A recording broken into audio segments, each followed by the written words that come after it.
Say in your mind, say to yourself, I am more than my physical body. Because I am more than physical matter,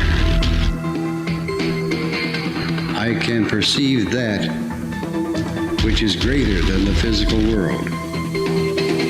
I deeply desire to expand, to experience, to know, to understand, to control, to use such greater energies and energy systems as may be beneficial and constructive to me and to those who follow me.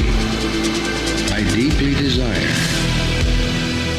the help and cooperation, the assistance, the understanding of those individuals whose wisdom, development, and experience are equal to or greater than my own. I ask their guidance and protection from any influence or any source that might provide me with less than my stated desires. Do not know all the answers to the questions about reality. Do not claim to know the ultimate truth about life. I seek that which has been made hidden as a part of a family of explorers of consciousness. I'm the void.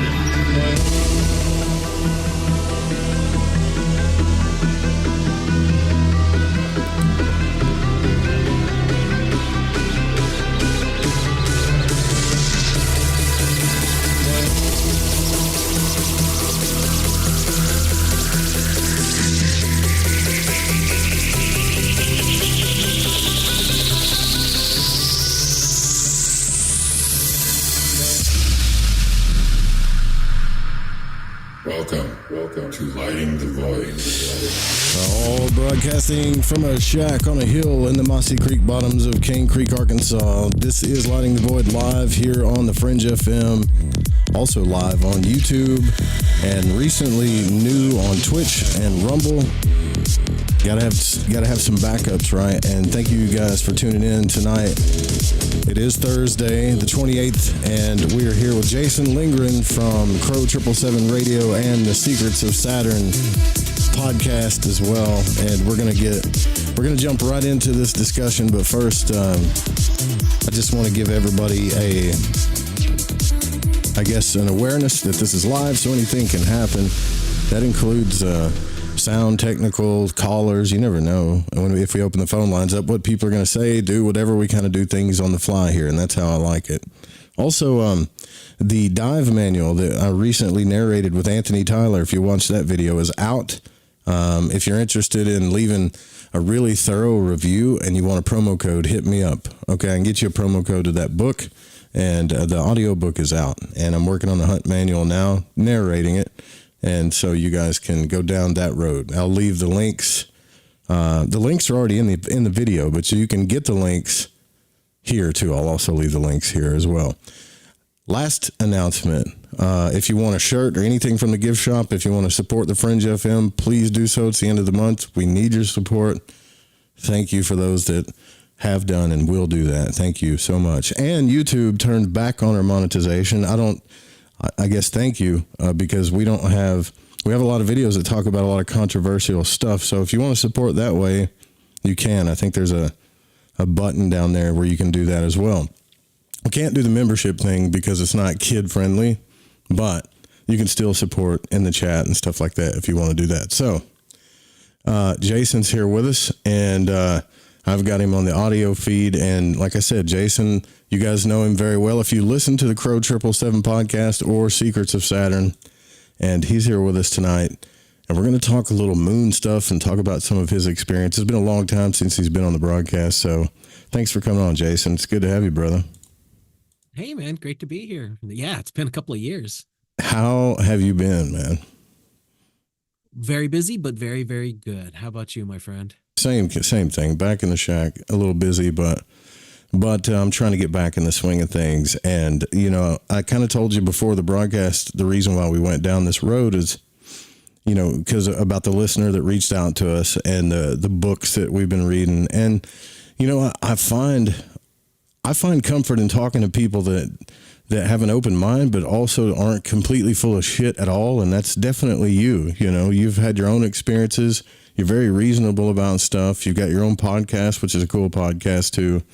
And I told you about this book that has all of these facts about the secret societies and all this stuff. But it's like people are implementing their answers on, well, what's past that? It's like a simulation or whatever. And I said, well, I talked to Jeff last night about the recycling of the moon, and Crow and Jason are a couple of people that have actually studied the moon a little bit. So maybe we can start from there. I know the Shoot the Moon video has been out for quite some time, but I hope people are still enjoying that. And if not, you need to go get it.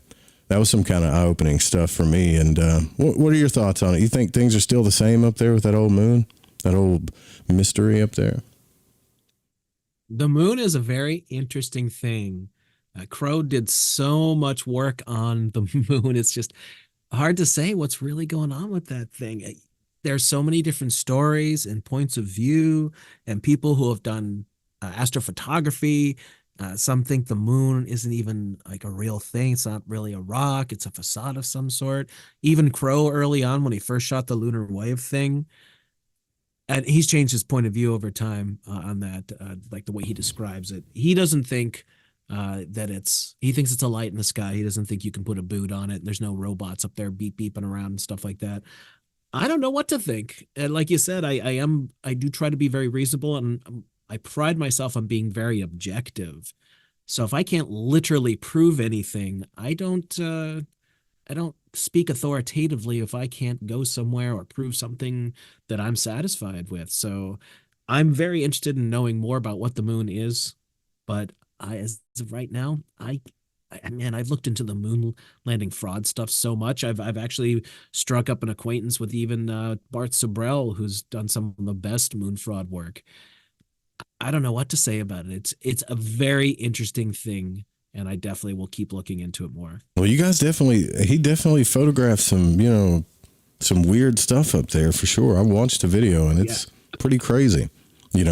It looks like craft. To me, it looks like craft. It looks like something's up there for sure, but on a soul level, and I think unconsciously, I've read a lot of stuff like Carl Jung and all these other people that talk about how it's this like recycling center, and I mean, it's just strange that just some of the facts about it that are freaky enough to look at, like the distance and size of the moon are just right for perfect eclipses, which we're about to have. And it's really large compared to the host planet versus like other moons aren't that way. I mean, it's even bigger than Pluto, It's got a super crazy orbit. And it's some people think it's a spaceship, man, And it's tidal locked to Earth too. So like, it's just a freaky thing, honestly. Really is. Really, really is. And before it slips my mind, there's an important point about the eclipse I'll definitely get out of the way right now. If you want to have a clear view of the eclipse, and I know I'm a crazy conspiracy theorist here, I'm going to talk about chemtrails, but if you've got a lot of that going on around your place, go get yourself some distilled white vinegar and boil it outside, and there's a good chance that you are going to clear up the sky. Yeah, really? All right. I'll definitely look into that. Joe's been doing it. My buddy David Weiss has been doing it. We've heard from others that it works.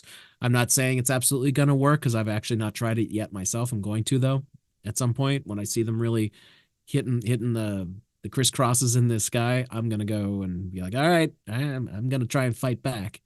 But everyone out there, and we've been putting this out on social media and everything, all you need is regular old distilled white vinegar, boil a gallon of it outside. It's going to get up into the atmosphere and it should do its thing, hopefully. Yeah. All right. Cool. Well, I hope y'all take that advice as well. It couldn't hurt. It's not going to hurt, right? Why not? No. I mean, what's the worst you're going to do? Lose $2 or whatever it costs for a gallon of vinegar. Most Right. people can cope. Well, maybe not these days. You know, Wayne's right too. John Lear used to say it was a soul recycling center managed by ETs, and I had John Lear on the podcast a long time ago, and he stuck by that thing. You know, he had a lot of crazy, what we would consider crazy stories, but he just seems so damn solid about them, though. You know, He's interesting because he's always very like his voice wouldn't raise. He was always very neutral sounding about it. He was just speaking these things like they were facts to him, and maybe they were. Who can say? I mean, he's passed on now. I always got a kick out of Bob Lazar, his buddy, the way his attitude was towards it, where he was just like, "Yeah, I don't know what to say about that. John says a lot of crazy stuff." Yeah, he does. And this man. is the guy who played 9 Craft. He does, but like it's the same thing with Lazar. It's just, it's hard to think that they're not telling the truth. And now with all these videos out, you're right. Like now people are even, what do you think about Lazar? Like it's on Rogan's talking about it more, and some of the bigger shows are talking about it more. And I hope Bob Lazar is telling the truth. I honestly do. I kind of hope he is, but in a sense, like I hope he's kind of not. It's hard to explain. I want him to be redeemed, I guess. But that doesn't mean he's telling the truth. But I think it would be cool, even though there was another guy that came out and said he saw ETs in his night vision goggles when he was doing exercises, and said it ruined his life, it ruined his marriage because he couldn't talk about it. I don't know if you saw that, but that was all over Instagram. And I didn't see that one, but haven't a lot of people claimed that they've worn just like military grade goggles, gone out, night vision goggles, and just looked up? They've seen stuff that definitely doesn't look terrestrial. Now, some of it was probably satellites or satelloons or whatever, but yeah, he was saying that it was putting off color in his night vision goggles. And it's nothing puts off color in your night vision goggles. And he was like crying on the podium as he was presenting it to people and saying that this was normal. He was in a live fire exercise, and they had alarms going off because these things started flying over, and it was normal to the people that were out there. And he said it was, he didn't say it was Lockheed Martin. It was Raytheon who he said that he was working with. Right. And then they kind of like, made his life a living hell because he started questioning things, like really did. So I don't know, man. So, it shakes their worldview. And as you and I have discussed before, I saw a lot of stuff when I was young, so that kind of shaped my worldview for a very long time. I mean, I saw stuff when I was a kid. So, and now I'm a middle-aged adult. So like that kind of sat with me. That's why I kind of am the way I am, where I'm super mellow and I'm very objective. It's like, well, I've seen things. I can't prove to you that I saw these things, but I know what I saw. Yeah. And I had to sit with that for all these years. So mundane things don't really shake me anymore. And I don't know exactly what they were. I just know that some of the stuff I saw really didn't seem like straightforward. I mean, they certainly weren't planes or anything like that. What did you see? So I've had 2 major UFO experiences, and I've gotten more open about discussing these over the past couple of years. And I say UFO in like the literal sense, unidentified flying objects, or nowadays they like the term UAP, which kind of odd that they switched that up. I mean, the UFO has been in the nomenclature for literally decades, since I guess the 50s, maybe even the late 40s. I forget if they called them that right in the beginning with the whole what was the guy's name? Kenneth Arnold. That was like the first major one reported. I don't know if they called him UFO from the beginning, but anyway, the first one I saw was like when I was 8 or 9, and it was a summer night. I was in the backyard of the house I grew up in, which my mom still lives at, and I saw this beautiful chandelier-looking colored object come slowly tumbling over our backyard, and it didn't quite come to a stop over me, but slowed down drastically. And my mom was watching me out of the second floor window to her bedroom, and I'm pointing at it. I'm like, "Mom, look." And she looked at it and looked at me, and she said, "Oh, that's nothing." And the way, and I like, this still cracks me up to this day because it's so like my mom to just dismiss something like that. And whatever the equivalent of a young child's word of bullpucky, there's something really there. Yeah, right. And then it kind of floated away. But that's what I thought. It's like, no, there's something there. Like I'm looking right at it. So, but that was it. That was it for that one. That one was just like I saw it. It was really close. I don't know how close it really was because it's very hard to judge size and distance and all that in the sky if you don't have something to relate it to, which I didn't. And plus, I was really young. The big one that was like very unusual happened. It was August of 1990. This would have been the summer of my junior year to my senior year in high school. So this was done 1990, and I was sitting on our front porch, same house, with three of my friends. But this is all in Louisiana? Oh, I'm sorry. No, I grew up in northeastern Pennsylvania. Pennsylvania, okay. All right. For 13 years. Is it 13 years now? Something like that. So we're sitting there just chit-chatting, just being teenagers, and there's a tree. And I know Wayne McCroy is listening. We discussed the story a couple months ago, and he knew exactly what I was referring to when I explained it to him. And it was so nice that I told someone this story where they actually knew exactly where I was talking about and everything. So there's this tree in a neighbor's yard, like directly across the street. That's like it's like on the next block. I thought there was an open yard that you could see this tree. And I saw a light come out from behind the tree and go back. And this was like dead on to my perspective. Like this thing knew my perspective. It was very interesting.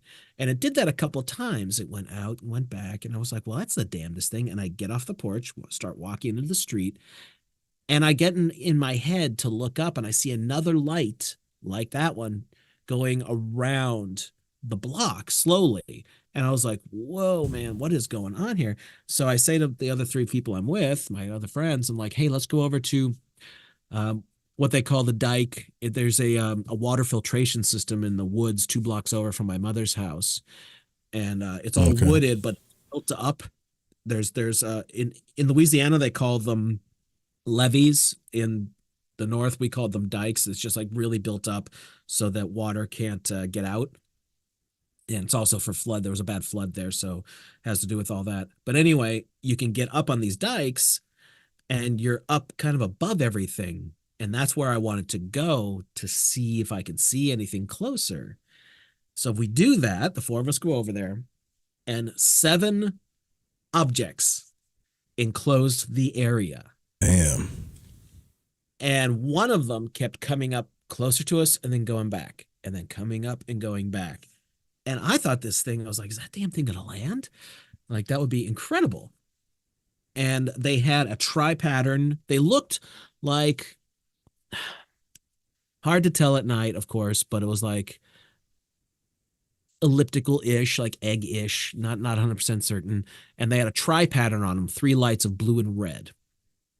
And that's all I could tell. I did take binoculars with me, but it was so dark that it just kind of, I could kind of see that it looked metallic-ish, but I couldn't really get any details. So anyway, one of them is doing the thing where it's like coming up. The other ones were just kind of hovering out, like they were in a circle around us, but they weren't that close. So this is going on for a little bit. I couldn't tell you exactly how long, for a good few minutes though. And military jets showed up. I'll be damned. This is the part that really, really is interesting.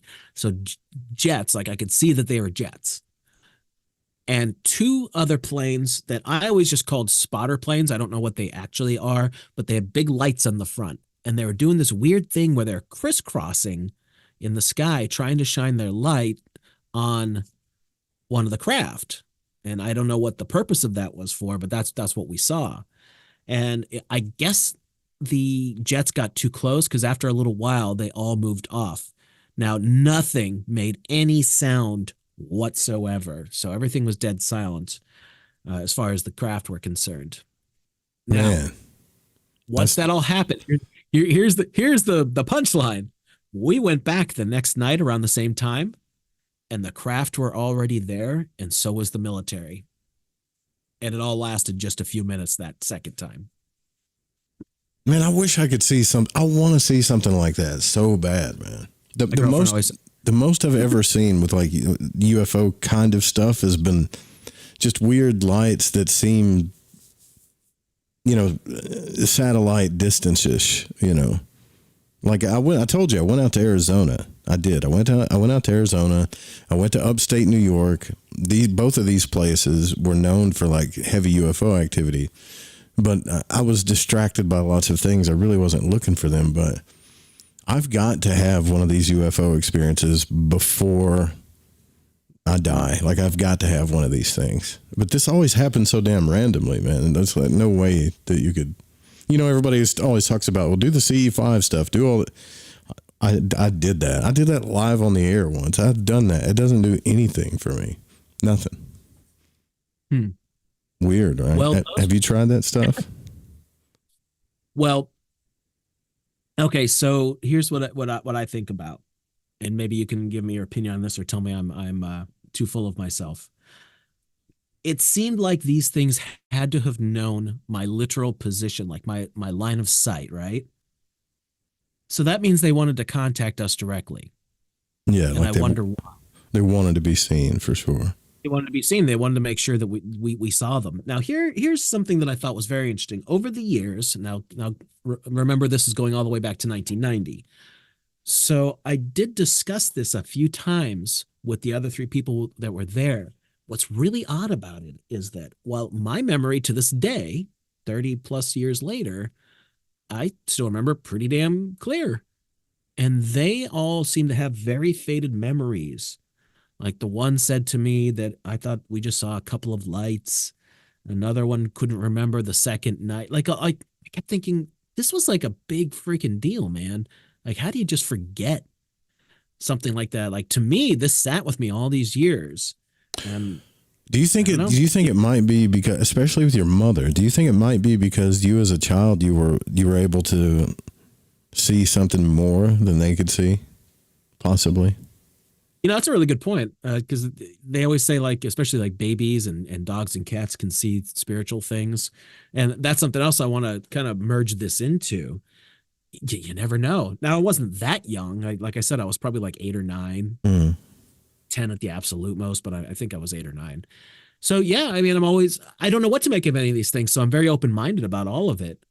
I assume these things, this is the way I always look at it.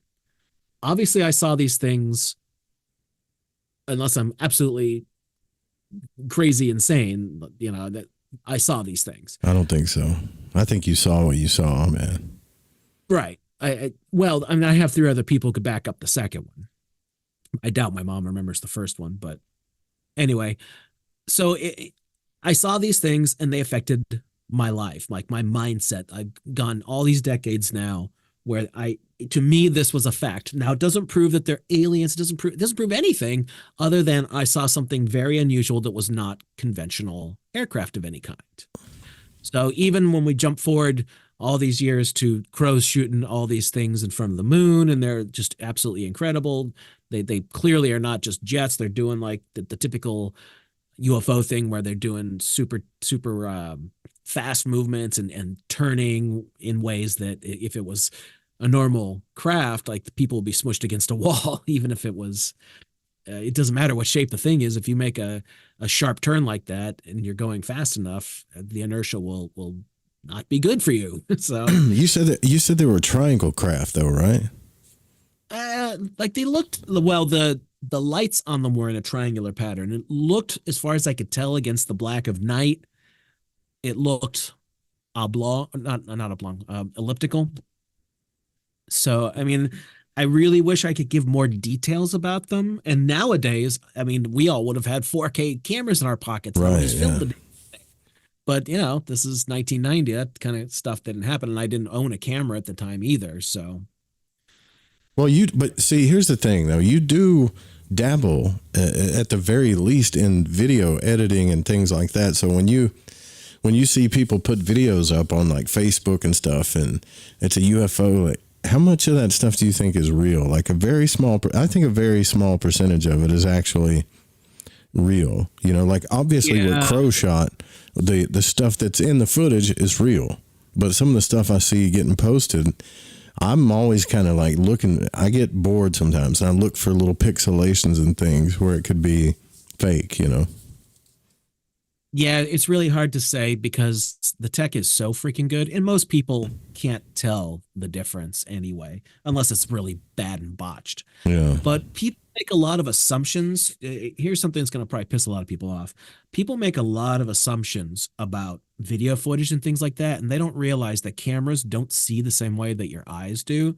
So, like when people make assumptions about like things on 9/11 and all that, not saying I don't challenge that. I absolutely challenge the mainstream on that.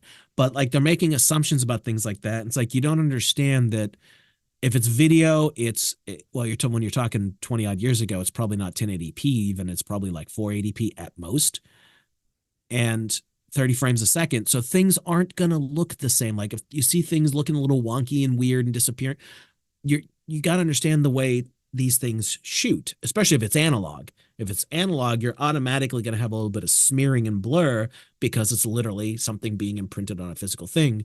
With digital, it's taking snapshots. I mean, analog is too, but again, it's the medium, it's the thing that it's being impressed upon. When it's digital, it's just 30 shots per second. That's what video is. Film is 24 frames per second on average, unless you're going for some kind of high-speed thing.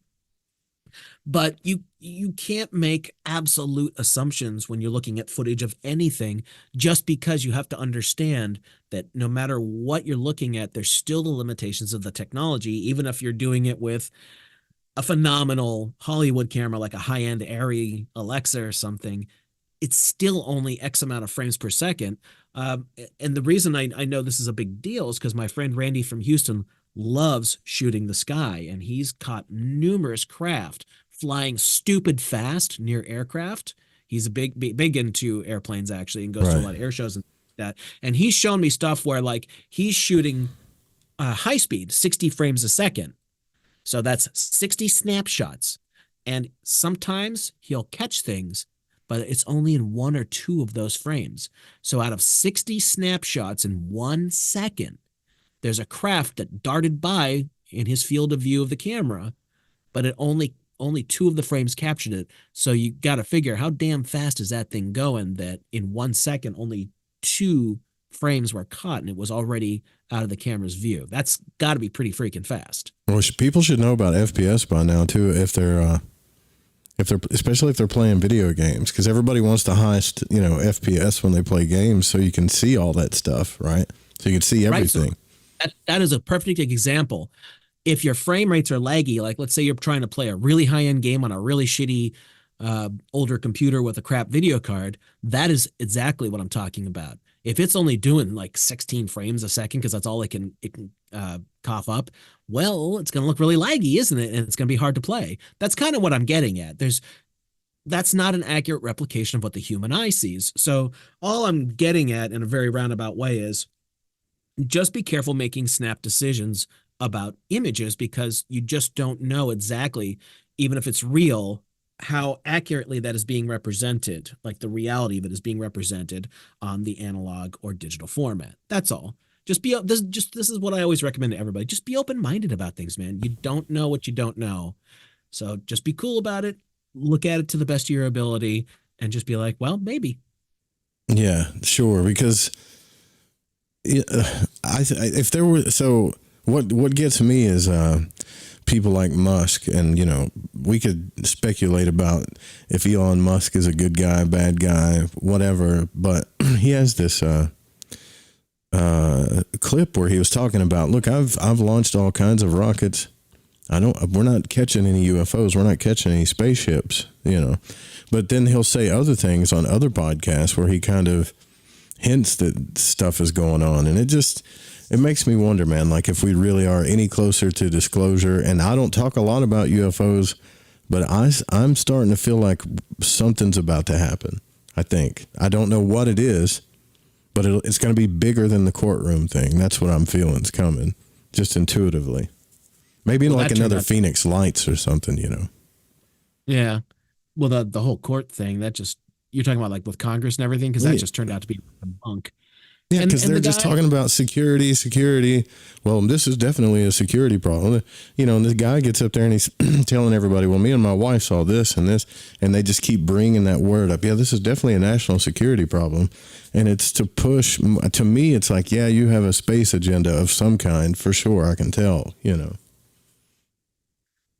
well, the problem is that guy whose name is blanking on right at the moment, but he never saw anything himself. He was just going off of secondhand information. Like, Right. well, I served in the military in this branch in this department, and this is what so and so told me. And he had a ton of those stories, but he himself never saw anything. So I'm not trying to say he's making things up, but even if he's telling the truth, it's still secondhand information. So he's just recounting what someone else recounted to him. So it's like, well, you're not even going to Congress with firsthand information. Like if I went to Congress and told those stories, okay, well, I saw that. I was there. Okay. Yes, I was 17 years old in 1990, and this is what I saw. Grush.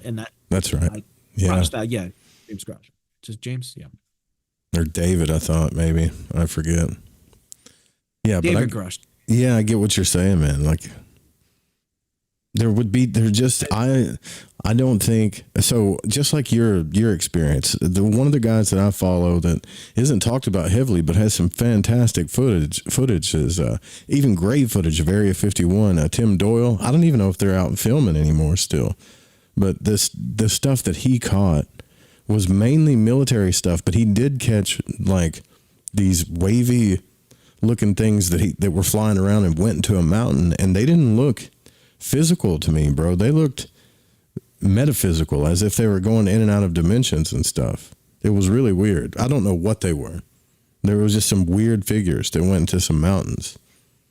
You ever caught anything like that? No, but here's the thing. If these things really are doing anything like the way Bob Lazar described, and I mean, this is not saying I believe or don't believe anything. I'm just recounting the way I've heard stories about these things.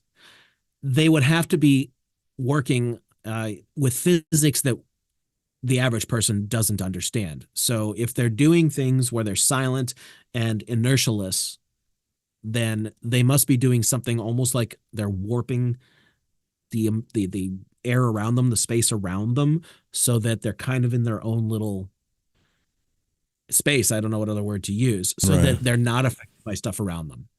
That's the only thing I can understand. So if they're doing Inertia something like dampening field is what David Adair called it, I think, when he was on here. I think that's out of Star Trek, if I remember correctly. Yeah, I'm like, are you serious, man? Because he came on the show and was talking about it. And he's like, no, there's an inertia dampening field. I'm like, what? All right.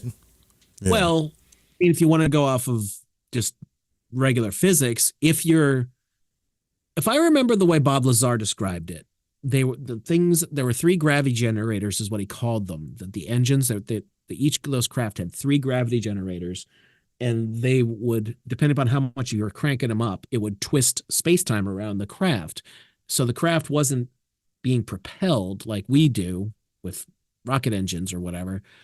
The craft is literally falling because of the way space-time was twisted. And I understand that general concept, and we've played around with stuff with electromagnetics and things like that to do anti-gravity demonstrations. So there is some validity to a point about that. And I do think that electromagnetics and gravity are a lot more intertwined than a lot of mainstream physics lets on.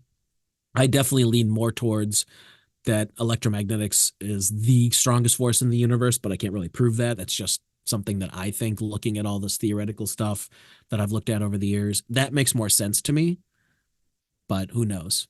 So these two UFO events, are these the only strange encounters that you had in your life as far as ET is concerned, or let's just say UFOs are concerned? Other than Yeah, that's my only two UFO kind of things, but I've had other stuff. I've had spiritual things that are definitely interesting. And here's something that I've always thought about too, since I've had these events throughout my life. If they're real, they have to exist in the real universe. So there must be something to the physics of it, if you want to call it that. Like, this is the way I think about things. If it's real, whether it's a UFO, like, let's just go out on a limb and say, oh, that's an alien craft.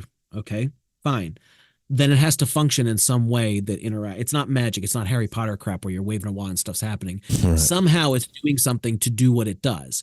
And I feel the same way about spiritual stuff. It's not like they're two different universes or we're existing in two different stories here. It all has to be in the same universe. So if spirits are real, and I've seen some interesting stuff like that, then they have to have some kind of reality to them.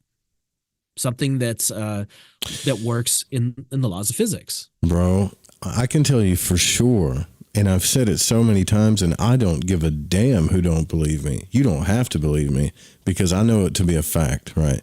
I can tell you for sure there is some kind of weird etheric realm.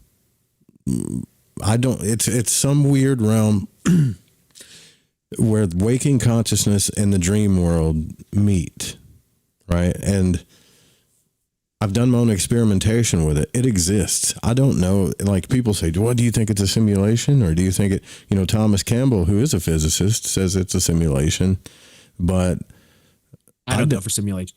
I'm not, yeah, man. Like I get the whole simulation thing and all the metaphors and the movies and all the stuff. But if it is, then we're talking about a technology that we are so far from understanding that we have nothing to worry about, because having those out of body experiences that I had and continuing to practice with this stuff, I think it makes me happy. I don't know how to put it any other way, because every time I talk about it, Jason, it freaks people out. Like they're scared. And for me, it made me feel happy, because I guess I had this fear the whole time that, when I die, I'm worm food. That's it. Worm food. That's it.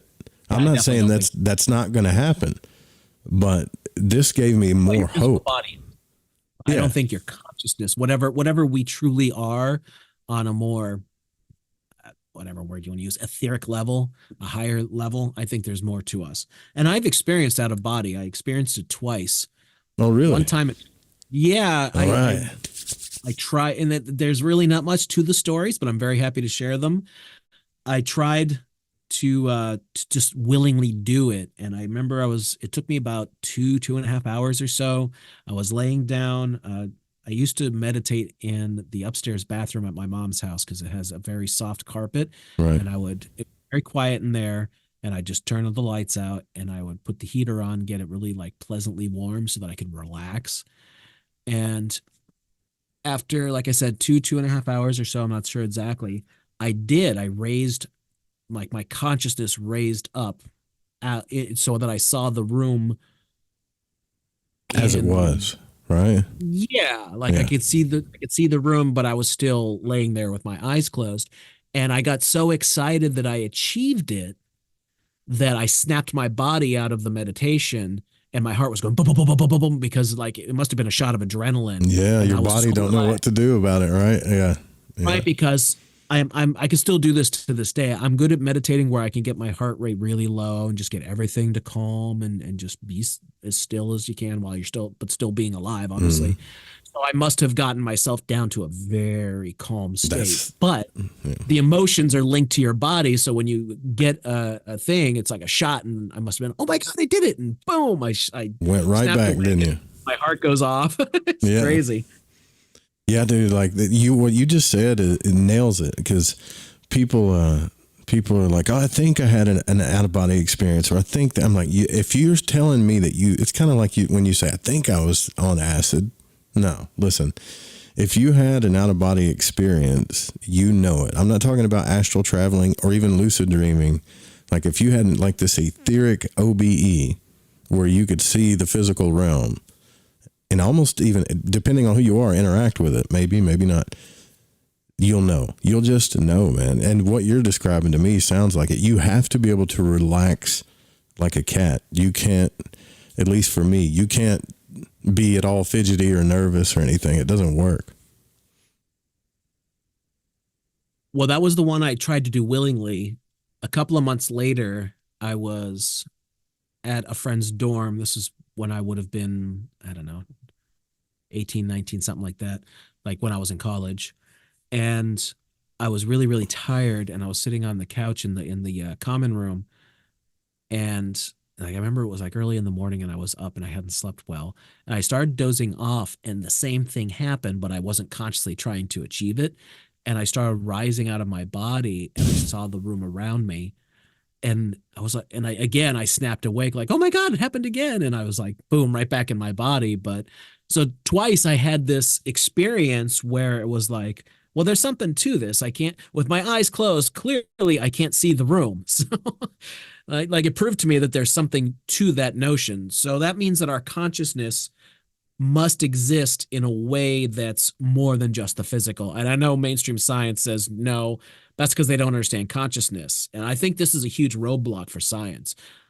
You got to be able to look past things that you can't grasp. Too many people have experiences for you just to throw it out and be like, well, that's not real. Consciousness is just chemicals, and when you're dead, you're dead. I absolutely do not agree with that. I can't put it on a plate and stick it under a microscope, whatever this whole spiritual thing is. But there's clearly something to it. There's something more to us. And that's very comforting to me because I know that while I hope I don't die for a very long time, when eventually my time comes, I know I'm not just gonna, that's it, lights out and you're gone forever. Right. Well, it's funny you say that because I remember in 2019 you put up a video of Crow talking about Pythagoras. It's like a little clip of Crow talking about Pythagoras and Aristotle and how they had this elemental philosophy that was like an elemental science that they were speaking truths that didn't go with a mainstream science and yet revealed so much. And he even mentioned in that quote that we even think this came from Pythagoras and Plato and all these people, but it really came from much older than that. The Eastern people have this too, where they talk about the ether. It's actually in one of their 5 elements, But when you when you experience it, then there's no doubt. And this is why I tell everybody, it's like just experience it just once. You don't have to have I went out of body and I went to the 15th dimension. Just you know what I'm saying, man? Like just come up out of your body and watch yourself sleep for a little bit and go back in. That should be that's enough to change your whole paradigm. But I think a lot of people, someone said it in the chat earlier, are just afraid. The fear is what keeps you away from it too, I think. Because like you said earlier, you relaxed, right? When you're relaxed that much, are you in any kind of fear? Most of the time, not. Most of the time, you're not. No, well, when I did it, and again, I was very young at the time, probably 18, 19, but nothing I felt was fear. As a matter of fact, I don't really remember much emotion until I actually achieved it. And then, of course, it was excitement and happiness, like, oh my God, I did it. But yeah, I haven't really tried to do it in a long time. But you have to be able to, it's kind of hard to explain really. Like if somebody's really does not know how to meditate, it's hard to put it into words. Like I've tried to explain it to people, but you tell them to quiet their mind. Like I can't do it. Thoughts come in, like that's going to happen. That's normal. But still you just keep doing it and you just let yourself relax more and more and more. And it's not supposed to happen in 5 minutes. That's kind of the problem these days. We're this YouTube mentality where if it doesn't happen, click to the next one. That's not the way meditation works. Like you have to be cool with doing nothing and being calm about it. You know what I mean? So you've had UFO experiences and a few out of body experiences. Think about this for a second though. I don't know if you've ever thought about this, but if you never had those experiences, do you think you'd be on a different path today?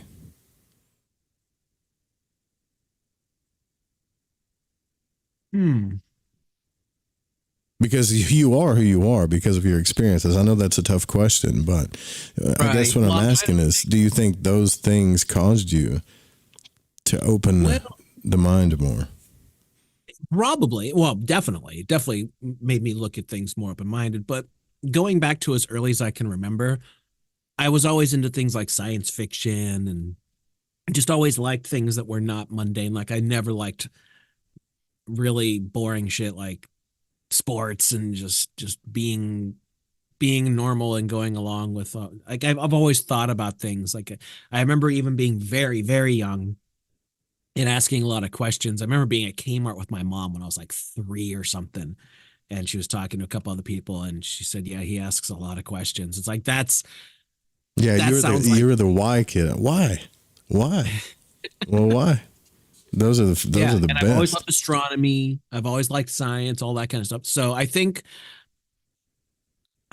I mean, it's hard to say because I've had the experiences and I can't speak to the Jason that didn't have them, but I would think that I'd still be interested in these things just because I was shaped very early on by science fiction stuff. I loved that and I always asked my dad to take me to see that stuff. And I grew up in the late 70s. So a lot of that stuff was really coming to the mainstream. You know, Star Wars hit in 77. And I remember seeing it at 4 years old for the first time when it originally hit. And then a lot of stuff came out in those years. So that stuff was always something I was interested in anyway. So I was always thinking about things that weren't just the average mundane stuff. Sure, yeah. Yeah. So after doing the podcast, I'm sure the podcast that you've done with Crow and your own podcast is, by the way, Crow 777 Radio is probably one of the best podcasts out there on the planet to get, because it really is, man. There's a ton of podcasts out there that give all kinds of cool information, but it's nice to have people that are that stay in their lane as far as being level-headed go, that they're not trying to jump on every messed up fact or anything like that. They're really trying to stay reasonable and logical about what's going on and yet can keep an open mind. It's like so non-dual, but very informative. It's probably one of the coolest podcasts out there. I love that show. I love that podcast. Well, I really appreciate that. I write a lot of the shows, the stuff that's just Crow and me. So I'm always researching different topics. What are you into now? What's the big thing you're into now? Well, the last couple of shows I wrote was stuff on socialism and communism, just because we're seeing so many problems with stuff going on here, like the whole Marxist thing where they've been slowly taking over for decades. I mean, that's kind of apparent at this point, and they're trying really hard for a push. So that's something I've looked into a lot. And they started breaking into us decades ago. Like social engineering kind of goes along with that. That's my absolute favorite topic. If I had to pick one out of all the things we cover, I mean, we did several shows on Edward Bernays alone just because he was so freaking influential and literally like making things in the 20s, 30s, 40s, all the way up to his death in the 90s, how we do it now. Like he pioneered a lot of those techniques that are now used, like in ads and just, I mean, a lot of it was advertisements and things like that, but he did campaigns on how to manipulate people. And what he figured out was, and this is something I keep in mind with everything I see in mainstream news and all that, and this is a good way to look at it. Edward Bernays figured out that whatever it is you're trying to push, whether it's a car or cigarettes or bacon or whatever the hell it is that you're trying to push, whoever is paying him to come up with something, he figured out that if you tie it to an emotion, you will achieve your goal. If you target an emotion with whoever it is you're trying to pitch to, if you get them emotionally hooked, you have a much greater likelihood of getting them to bite, to get them to buy it or accept the concept, whatever it is. And you see that now over and over and over again. And at some point they figured out that sex sells. At some point, right? Yeah. At some point, I'm talking about advertising specifically, because you saw it directly tied in there. And that kind of stuff went away because of all the woke wankery we got now. So like you're not allowed to see hot girls anymore, apparently. But for decades, I mean, you saw how much stuff where it was just an extremely attractive. Yeah, the 80s and the 90s were the best, man. Right, like that's what they used to sell a lot of like beer commercials, all that stuff, and just hot girls, because they knew a hot girl is pushing a concept, something in the human male brain is going to get, the buttons are going to be pushed. They're going to be like, oh, Bud Light. Nowadays, they're trying to get you to have a tranny do it, and everybody turns their back and says, no way. So whoopsie, little mistake there. 30% sales lost forever. Yeah, that's because there's a lot of altruism going on too, and feminism. There's a lot of polarity going on. especially politically, because I've never seen. I mean, I've seen some polarities and politically, but not like this. I mean, to me, these two political parties, and this is just my opinion, I don't even like to get into politics, but because I think it's all a game to begin with. But these two political parties have never represented more on than what they. So you got massive socialism, new world order, handout city on one side kind of thing, and another one that's ready to just, knock down every rule and do his thing and take over. Like Mao or something, and it has I don't blame the politician. I blame us, man. I think we play the game too, Well, a lot of people, this goes with the whole division thing. Like it's easier to control things when you've got two options and you control both options, like the whole left-right thing, right? Mm-hmm. And for decades, I just didn't give a flying fig about any of this stuff.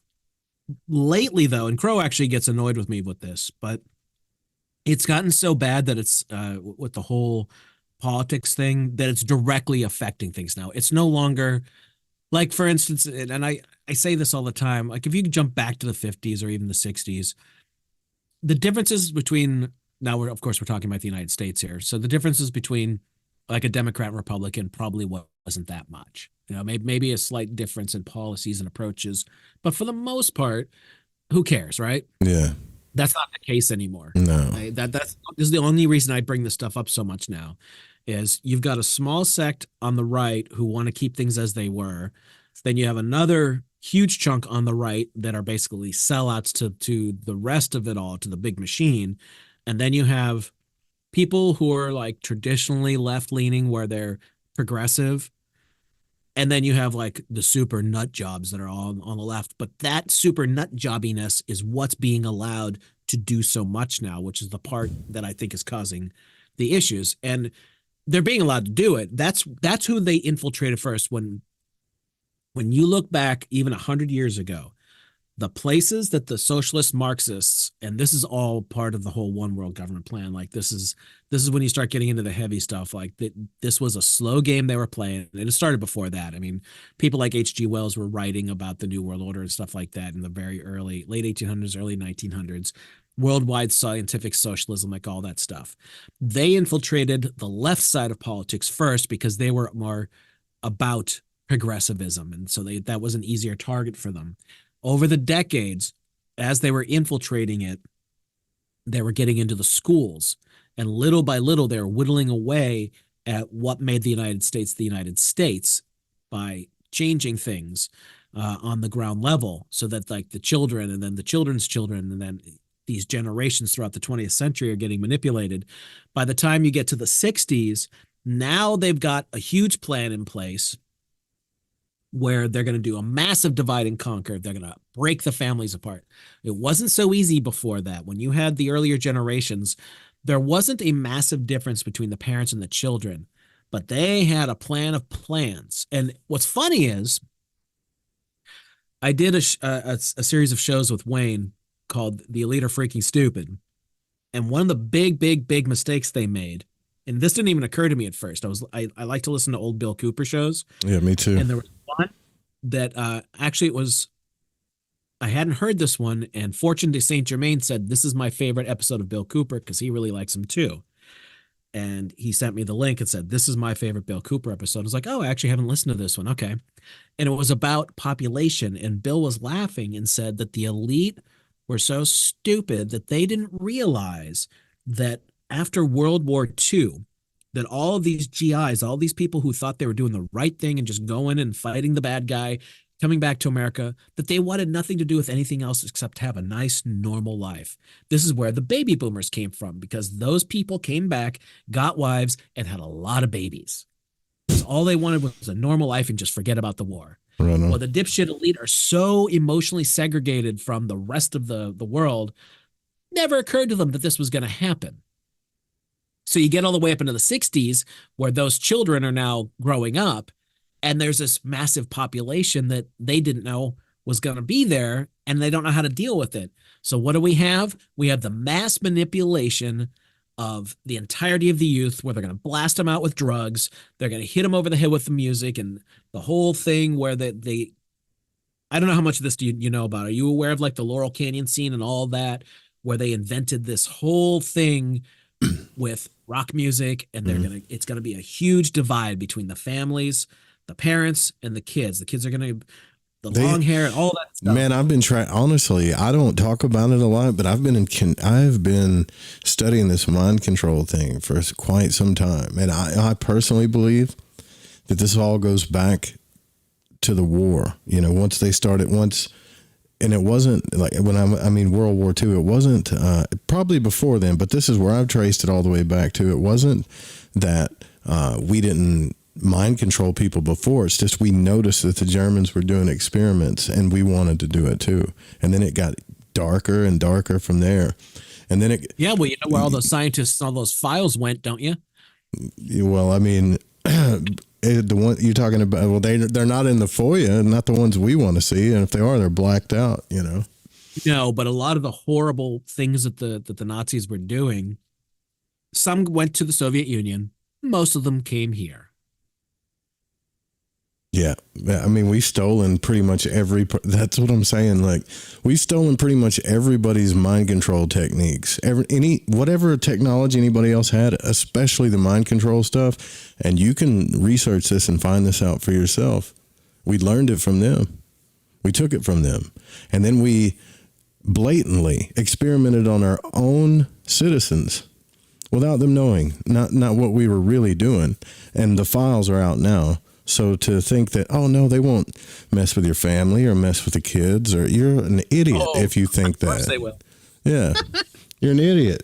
Well, some of the stuff, dude, the people willingly did it, like with LSD experiments. Like LSD was invented in 39? I don't know the year. It was somewhere around, like it was way earlier than you would think, because the big blasting of everybody didn't happen until the 60s. But they were experimenting willingly. You can look at files from people in the 50s where people are on camera and they're taking it and they're trying to see what the effects would be. Even Ken Kesey, the author of One Flew Over the Cuckoo's Nest, who ended up being a significant player in the whole hippie generation thing, he was around for that stuff. Like the amount of stuff that went on in the 50s and 60s that radically altered our culture, it's unbelievable. And I mean, I can go into any of that stuff you want to talk about, because I've looked into it a lot. There's a fantastic book, if people aren't aware of, if you like the music side of this. It's called Weird Scenes Inside the Canyon by a gentleman who's now passed on named Dave McGowan.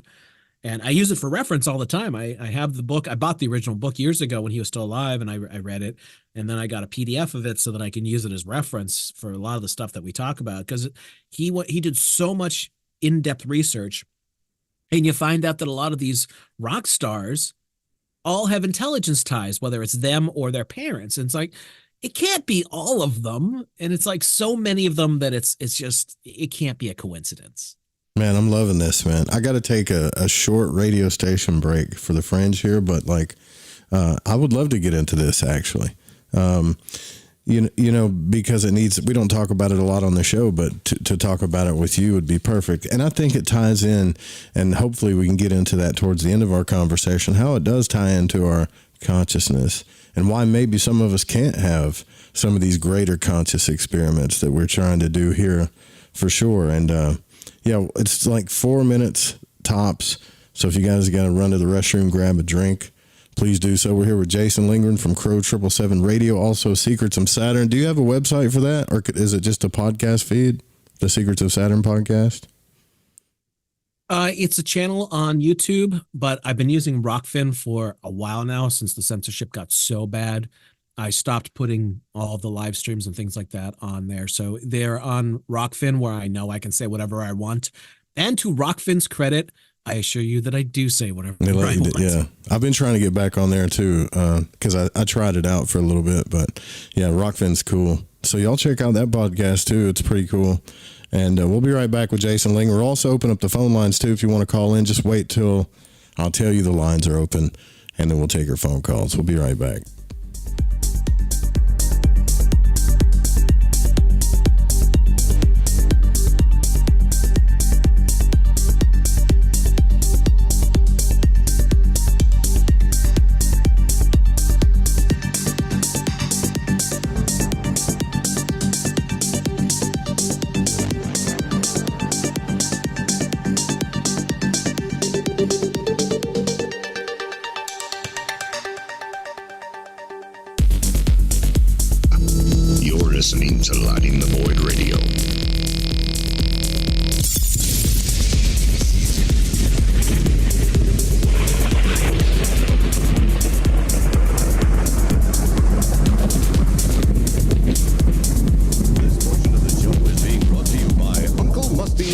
week-old bread. Why wait 3 or 4 days for your bread to get moldy when Uncle Musty already has done your waiting for you? And remember, Uncle Musty's week-old bread contains no harmful preservatives because it's too late anyway. Remember, you'll always feel safe with Uncle Musty's week-old bread because you know it can't get any worse than it already is. Bumper stickers are a fun side hustle with low-cost investment that has built-in advertising to attract local customers in parking lots, rallies, gatherings, conventions, venues, and more. You could potentially sell these bumper stickers on consignment to local businesses, tattoo parlors, head shops, or any other independently owned store that might gear toward the fringe. Bumper stickers are great gift-giving ideas for friends and family. Also, a way to wake up your fellow travelers on the path without having to waste energy in tiresome debates. No car? No problem. Bumper stickers will stick to just about anything with a semi-smooth surface. Go to www.justbsme.com and get your bumper stickers today. Do you want to know the truth? Are UFOs real? Are aliens visiting Earth? Are governments around the world hiding the biggest secret in history? We're UFO Seekers, official partner of The Fringe FM, and we're on a hunt for the truth. Join us as we investigate locations like Area 51 by subscribing on YouTube at youtube.com/UFO Seekers. Have you ever wondered, what do the stars say for me? Or, will the next month or the next year be more favorable? How about, are our two signs compatible? Each month at the noon, you can ask these questions live with me, your astrologer psychic, Mary DeCina, along with host of Lighting the Void, Joe Root. Join us at the new moon for Cosmic Conditions. We look forward to working with your energy. Every new moon at 7 p.m. Pacific, 10 p.m. Eastern, right here on Fringe FM. I'm 54, so basically, it's too late to start saving for retirement, right? Not right. Starting to save, even in your 50s, can really make a difference. Well, right now, saving seems hard to wrap my head around. Plus, with the way this year's been going... Hey, listen, it's okay. You still got this. Just go to aceyourretirement.org. It's an online tool from AARP that can help you get your retirement savings on track no matter your age. It's free and only takes about 3 minutes. I like 3 minutes. Yeah, at aceyourretirement.org, you'll chat with Avo, the friendly digital retirement coach. Just answer a few questions and you'll get a personalized plan and tips to help boost your retirement savings. Tips that are easy to understand and tailored to your lifestyle. I like that too. Plus, it's sponsored by AARP, so you know they got your back. Just head to aceyourretirement.org and make your plan to start saving for retirement. Thanks. That's aceyourretirement.org. A message from AARP and the Ad Council.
Arkansas, and Jason Lindgren's here with us, and from Crow 777 Radio, also from the Secrets of Saturn podcast, and we've talked about the moon, which was going to be what was kind of what I wanted to start with, the whole recycling thing of the moon, and also we've talked about his experiences, and he's even had a few out-of-body experiences, and then the conversation delved into mind control, which is a touchy topic, but a very hot topic.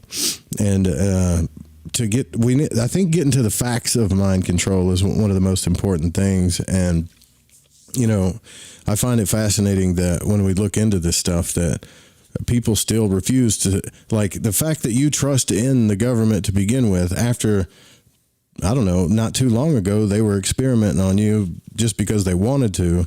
And some people still trust them, baffles me, but I'm here to talk to Jason about it. And thanks again for coming on the show, brother. I really appreciate you coming on. Oh, my pleasure. Glad to be here with you.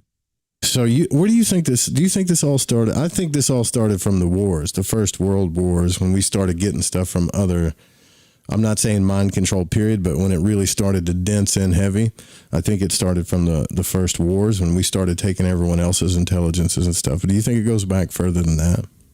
Well, I know that the New World Order plan, if you want to call it that, like this one world government thing, you can trace it pretty easily back to the 1800s with the like the groups, a lot of the British groups. Like I said, H.G. Wells is one of them. There's a lot of people in that era where you can delve into their documents. The wars, that was their attempt. I mean, there's a lot to those wars, obviously, but you can see that they tried to make attempts at a one world unification in both of those world wars, and they started getting what they wanted after the second one. The first one, they tried it with the League of Nations, and it collapsed. It didn't work. People were still very, very nationalistic at the time, and it just wasn't there yet that people wanted to give up their national sovereignty. And then, of course, we have all the crap that went on in World War II, which was even more devastating than World War I. And they pulled it off with the United Nations. And then from the United Nations, you had all these other groups like the Club of Rome, like all those, you go in all these, the Trilateral Commission, all these different groups and subgroups and everything. And that's how they're manipulating everything. Most of our politicians, almost all of our big politicians, they take their orders from places like the Club of Rome. So whatever it is, that's the march to a one world government. That's what they're going to do. But Operation Paperclip was a big thing, though. We smuggled in approximately 765 Nazi scientists, doctors, engineers, technicians to learn their secrets. And what we learned was some pretty dark stuff. And then we used it. And then we used it. Who knows exactly? But everybody knows about Werner von Braun because he was the rocket guy. Yeah. And, that's interesting stuff. I don't know, and I don't think any of us knows how much of the medical stuff, because, I mean, the Nazis, we do know that they were doing some horrendous things to people. They were just experimenting like mad. So who the hell knows what they got? Because while a lot of things got bombed out, not everything did, and they did manage to retrieve a lot of stuff. I mean, hell, they were getting whole V2 rockets that were still together. I mean, they were carting this stuff out of there after everything was collapsed in Germany. So, I mean, we really don't know everything that they got there. Yeah, just we know what's been reported, supposedly reported. I mean, if they're telling us, and they don't have any problems, if you look into the history of it. Unlike, I think it was it was the early 40s. I think it was 43. This guy named, I think his name was Joseph Mengele. I know it's Joseph because that's my name. And they considered this guy the angel of death. He was in charge of one of the most evilest hell camps in Auschwitz. And we learned from that guy what he was doing to people. We learned from him and took what that's scary, bro. It really is. It is. We know like what they've shown us, but what didn't they show us? I mean, it's insane.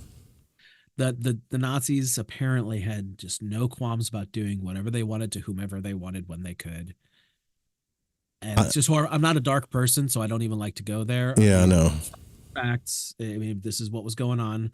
That's what was going on, but I don't need to sit and dwell on what the maybes of it are, because that's just dark stuff. Yeah. Well, he had a process that he called the mind virus. He literally called it the mind virus, where he wanted to infect a person's mind and consciousness.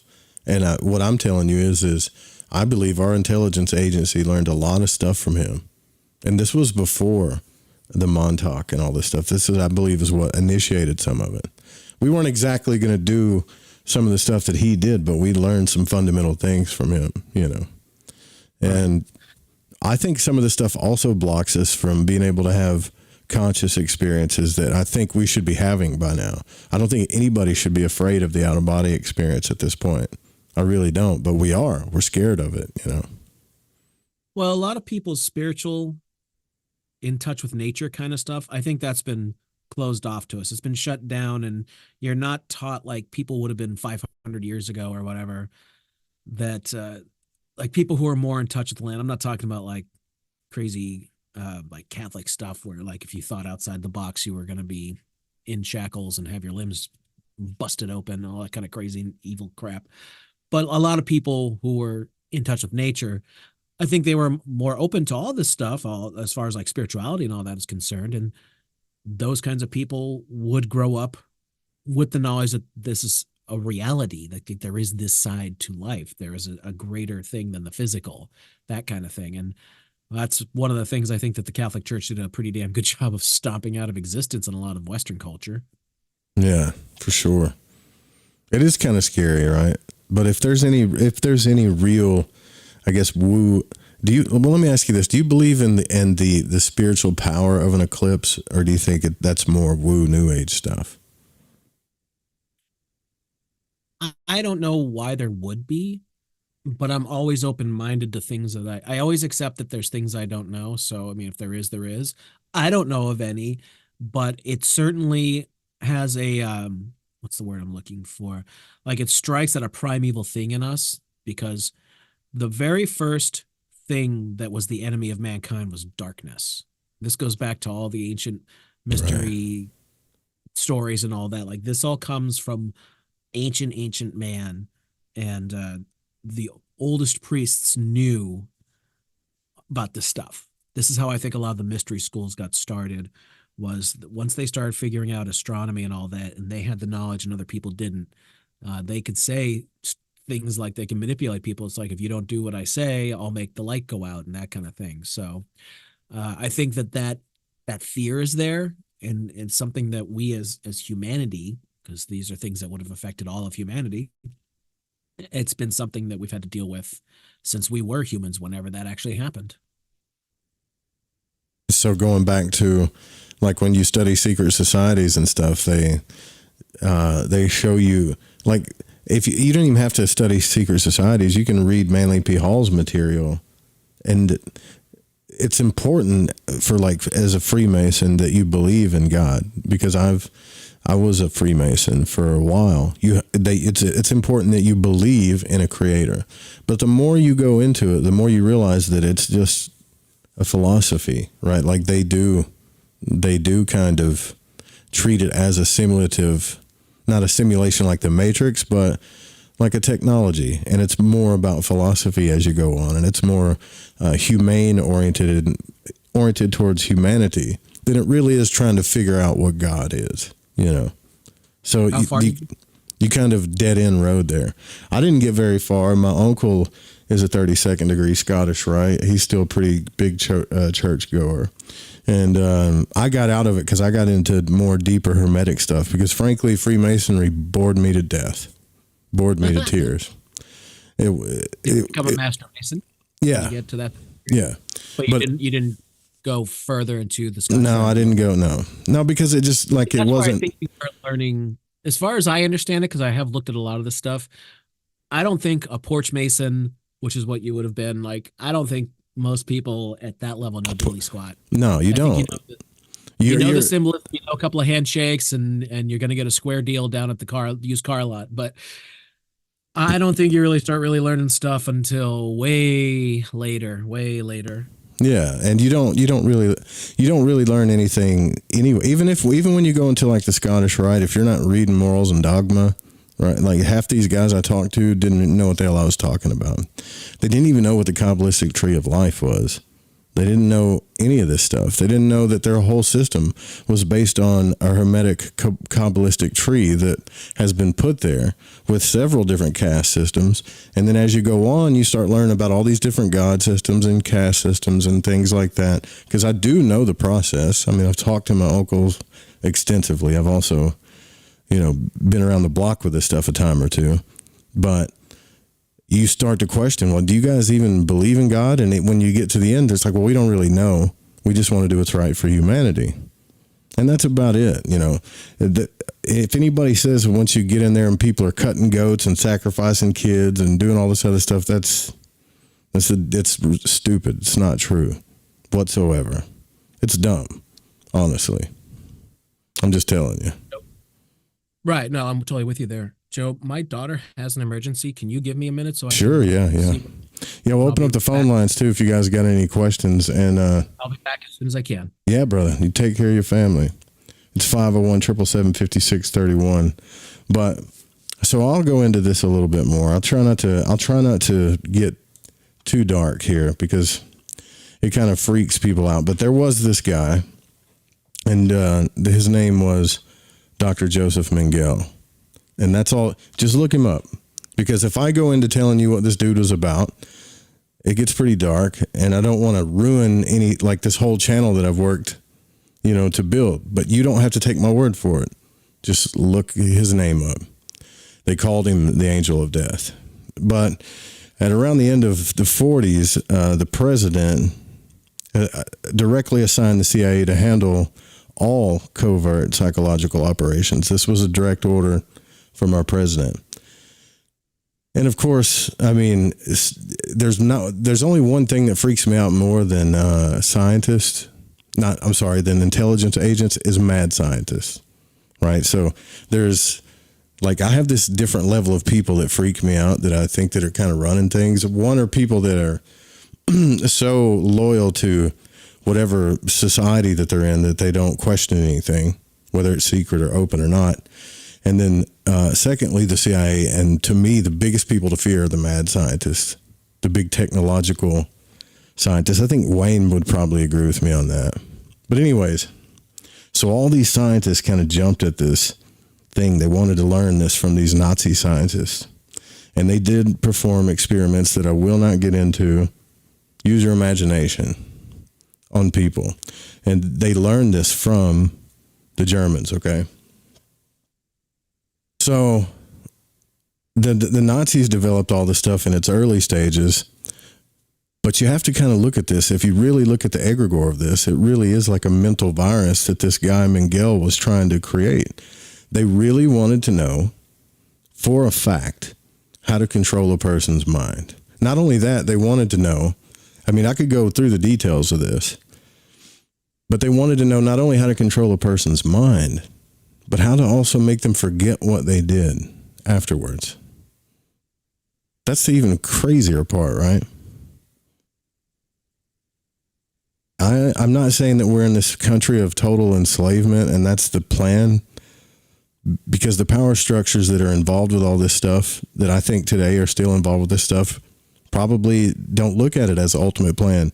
They probably look at it as they're doing a favor for humanity, just like all crazy narcissists do, right? But I think his name was, I can look it up too. His name was Alan something. Alan, CIA Director. Alan Dulles, Dulles. He became obsessed with this work. He became obsessed with Joseph Mengele. That was his name.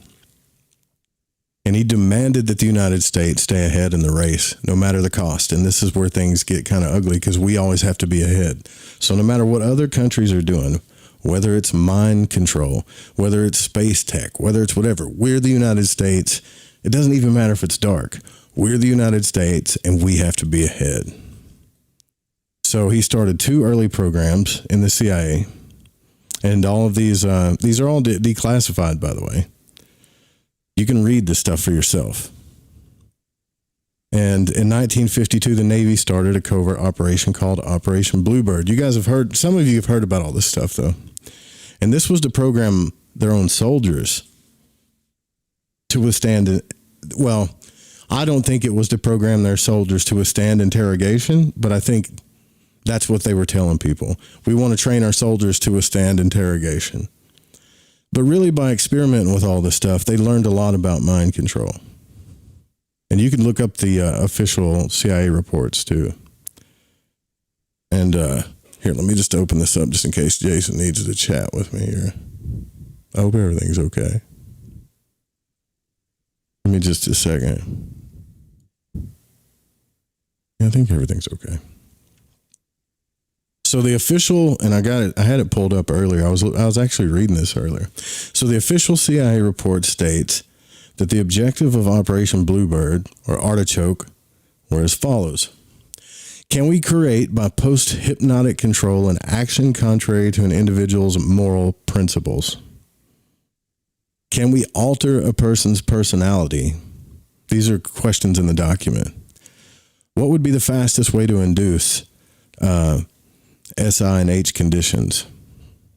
Can we condition, and they put condition in quotations, can we condition by post-hypnotic suggestion to agency employees to prevent them from being or from giving information?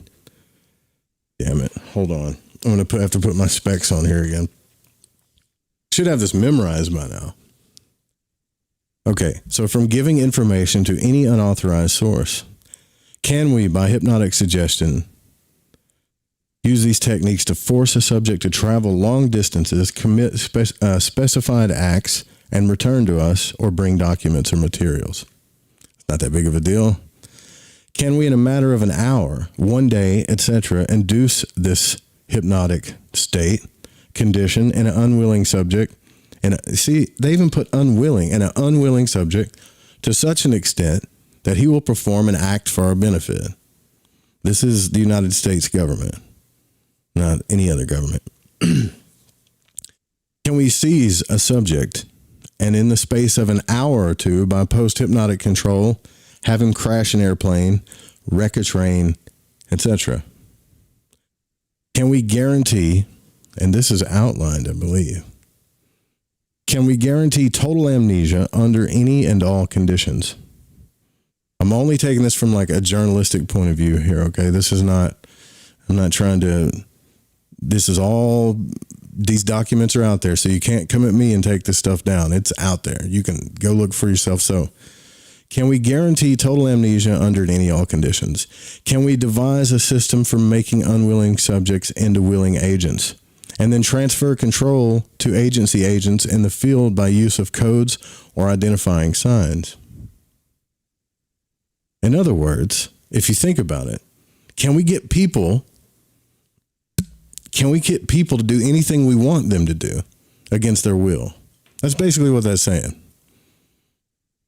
Right? Like, can we get people, our own kind, to do anything that we want them to do against our will?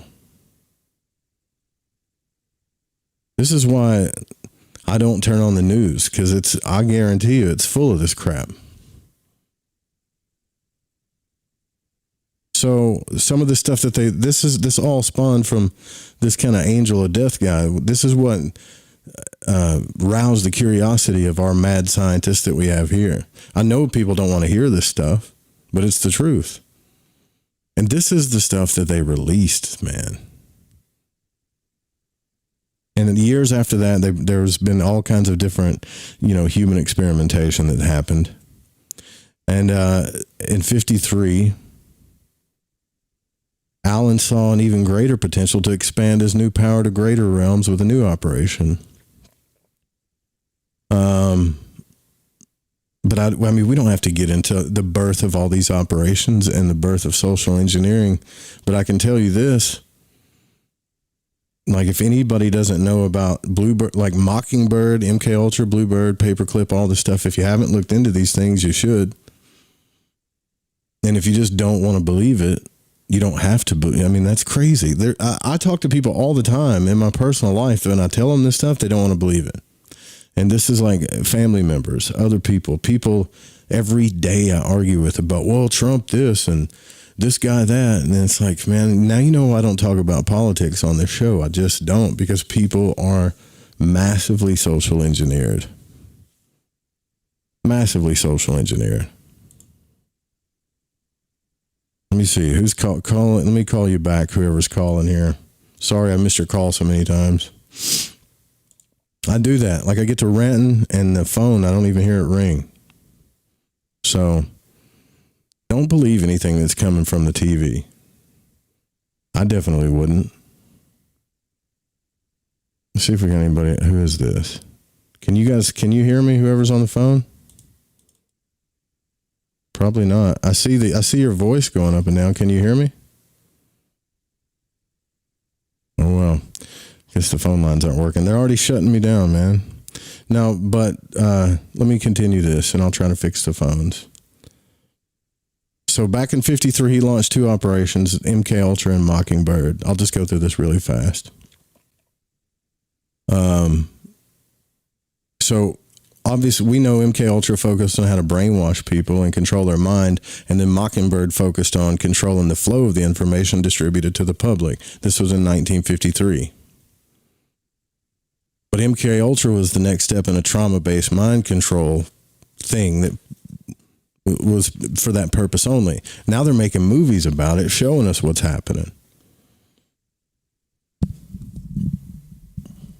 Just so you know how many projects this went into. And I have all this up here. So it grew larger than we think it did. It split into 150 sub-projects that included 44 colleges, major colleges or universities, 15 research institutions, 12 hospitals, and 3 prisons, all employing 185 non-government researchers and assistants. And all of this was in the name of behavior modification. All of it. This wasn't only just the war machine, it was the government. Think about that. 44 major colleges. These are like all the colleges that you want to send your kids to, and that you make them work real hard so they go to these colleges. 15 major research institutions. There's a list of names here. 12 major hospitals, 3 prisons. And this was just the experiment part. It gets pretty freaky the more you think about it. And all of these, these are all declassified documents. There were 15 categories of sub-projects focused on things like the effects of behavior drugs and alcohol have. 6 sub-projects involving tests on unwitting human beings. Unwitting. They didn't say willing, just unwitting. People that were just too dumb to know the difference. Hypnosis on 8 sub-projects, including 2 involving hypnosis and drugs in combination. Single sub-projects in such areas as the effects of electroshock, harassment techniques, analysis of extrasensory perception, and gas-propelled sprays and aerosols in the 50s. This is coming from a guy, and I'm just telling you this too, and Jason probably knows this because we used to talk about this quite a bit. But when I first met Jason and Crow and all these guys, back in the day, I was one of those guys that's like, oh man, chemtrails aren't real. That's stupid. It's just contrails. You really believe in that? Do you remember that, Jason? Do you remember me saying that stuff? I'd be like, are you sure? I was one of those people. I don't honestly remember, but a lot of people do say that, but it's like, once you actually look at it, you're like, wait a second. There's something. Yeah.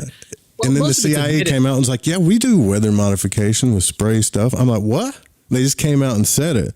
And I felt like such an idiot, But then you'll get other government. It's like, because there's no such thing as the government, it's different aspects of governmental bodies. One will say one thing and then one will say the other, but they'll always, no one will say chemtrails are real. They'll say like geoengineering, or they'll say weather control for rain and things like that. And what's ironic about all that, and I've been saying this for a long time, as have a lot of other people, if you can make it rain, why have you never helped all of the crazy wildfires and things like that go on in certain parts of the country? It's like, what the hell, man? Make it rain. Not the dark sense that term gets used. Yeah, you're not talking about the money, right? Yeah, I know what you're talking about. Exactly. Yeah, there's a darker kind of thing when you say Rain Man and stuff like that. That's a whole other thing. Dude, and all of this happened, right? What I was talking about earlier, I don't know. And thanks for coming back, bro. I hope everything's okay. I'm fine. I'll deal with that when I have to. All of this stuff happened right around Kennedy, right? And then Kennedy's like, man, there's stuff going on behind the scenes and secret organizations and stuff. We're a transparent people. And then they were like, phew. But now I just think people forgot, or they forget. And when they turn on the mainstream news, and I know you probably have family that are involved with this stuff too, and they get in this Trump versus whoever stuff. And I'm like, these are and one of them, I hate to even say it's like my dad. I'm like, you grew up, you saw this guy get shot, and you're still playing these games, man. It doesn't give me hope is what I'm saying, Right. Yeah, well, this is what I was saying earlier. Like the left-right thing has gotten to the point of ridiculousness. Like a lot of people, there's still a lot of folks who are just like they lean towards one side or the other, no big deal. But there are some folks who are taking this stuff extremely seriously on both sides. Yeah. Yeah. A little polarized, right? And I honestly, the reason why I bring it up, because I'm all for exploring consciousness. The reason why I think our whole planet would change if we had the ability to relax and the depression and anxiety was lowered and we could explore consciousness freely without having to worry about things. But I just don't think, I think there's a system at play that, you know, people say it's all about the money or whatever. I think it really has to do with us knowing the true power of our mind. I don't think they want us to know that. I really don't. Oh, I completely agree with that. And this is going back all the way to what we were saying before we took the break with the 60s. That's when they really got their claws deep into people because they split up the family. The 70s saw an economic downturn. You had the gas crisis. Like all of a sudden the world was this much darker place. Like before, you had like the idyllic 50s and everybody was pretty chill. Now, that's not to say everybody was, or really anybody was all that spiritually minded, but everybody kind of had this notion that life was pretty good, that was the end of your classic Americana, or where everybody was, you know, you could be prosperous if you worked for it. This is the time of when the dad could work and you could raise a family and 2 cars and a house, the white picket fence, all that traditional stuff. By the time you get up to the 70s, after they've blasted everyone out with drugs, split the families up, divorce rates start going through the roof, like it's all gone. Just totally different life. But a lot of those people who knew how good America was, well, they were still around in the 70s, a lot of them. So they knew, they saw what happened, and they didn't relate to the youth. And Archie Bunker, there's a good example how they kind of played a joke on that, how he hated Meathead because he was a long-haired liberal like his daughter, and he disagreed with them. They made a joke out of it, but that is actually like the kind of reality that was going on. Yeah. Yeah. It's sad too. And you brought up who did you bring? Did you bring up Cooper earlier? I loved Cooper, right? Oh, Bill Cooper? Yeah. Yeah, like we have, you and I may always have a fundamental agreement on, like, I love some of the mysteries. I think we agree on more than we probably disagree. But I doubt we disagree on very much of anything. Bill Cooper had a very Christian. His agenda was Christ-like, but he was a very, very good journalist. He revealed pretty much all the secrets to the mysteries in one radio show, back to back, right? Well, he did, and I can't tell people this enough. When he did that Mystery Babylon series, there's 40-some episodes.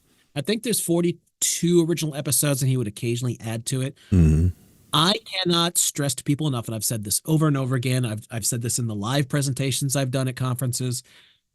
Listen to the Mystery Babylon series in order, and it's important that you do it in order because he references things later on that he was speaking about earlier, because in the earlier episodes he's laying the groundwork, and then he expands out and gets into a lot more of the symbolism and all the craziness, and he gets into Freemasonry and everything that he could do. And by the time you're done with that,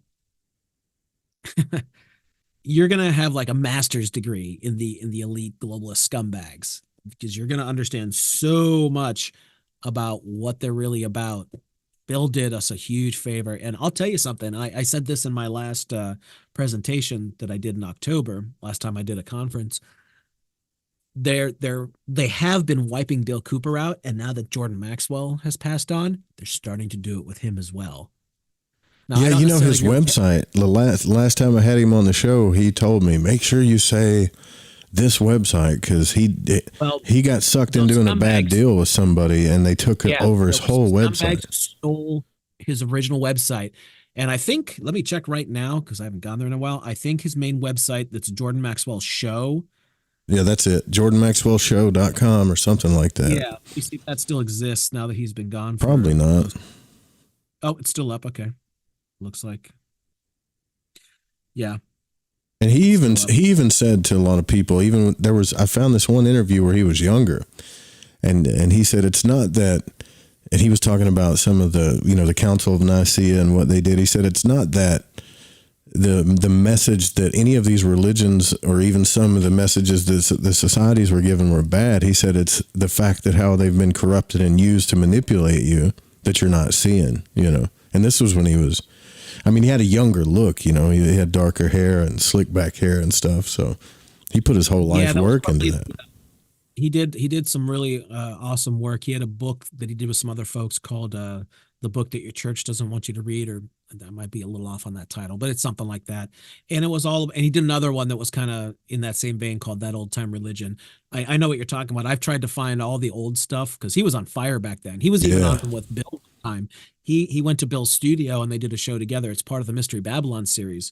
And they go into Saturnian symbolism like that. That was great. I mean, those two together, it's good stuff.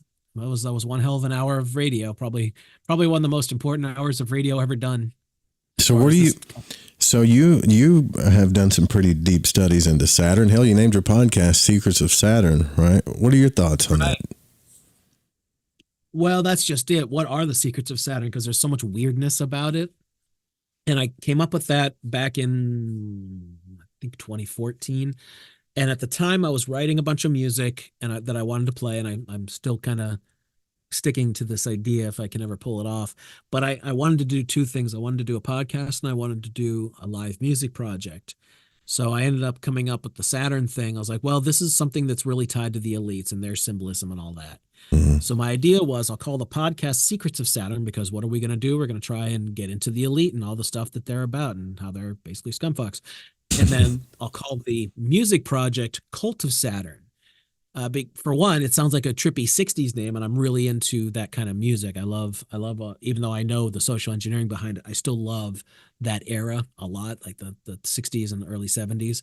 It's my favorite music. And Steely Dan. So my thought was that if someone hears one of the songs and likes it and they look it up, you're not just going to find a rock band named Cult of Saturn. If you do a Google search for that, you're going to find a whole lot more than a rock and roll band. So it was kind of like my plan to plant a seed and let that seed grow without anybody knowing that, oh my God, what is all this? That kind of thing, you know? You know what I found trippy was that song Don't Fear the Reaper. Like Blue Oyster Cult's a good band, but it didn't get really, they had two, what was the other popular song they did? I forget the name of it. What is it? Godzilla was one of them. Yeah. And they others too. But Don't Fear the Reaper came out. If you listen to the lyrics of that song, it's almost like they're talking about Saturn in that song. If you look up what all the metaphysical, representations of Saturn mean, whatever, it doesn't matter. Just the corresponding archetypal symbols that go with the egregore of Saturn. Talking about Don't Fear the Reaper, talking about time and all this stuff. And on the front of their book, they're pretty much dressed in a tuxedo like a Mason would, holding out like these tarot cards, And it's like, I wonder if they figured out, and Frederick Xavier goes into this too. He said the reason why that song became popular is because they figured something out, tapped into the old gods, and then their song became a hit. And other people said, well, maybe they sold their soul to the devil, is what a lot of people are saying. I never like to jump to That's kind of out there, though. I get it. Kind of a trope, like sold your soul to the devil. What I think more happens is that you get manipulated by the industry, by the people who really are that dark. Yeah. I don't necessarily believe in like the straightforward devil character, but I definitely believe in darkness that these people are into. And I don't think every single person in the industry is necessarily part of that. But I do think that if you're brought along, you're probably blackmailed to some degree if you're getting any really serious amount of fame. I think minimally, though, they at least get you to do things like, how many pictures have you seen of people doing like the one-eyed symbolism and all that kind of stuff? Yeah. That doesn't necessarily mean that person is a complete Baphomet worshiping scumbag who chops babies' heads off and drinks adrenochrome.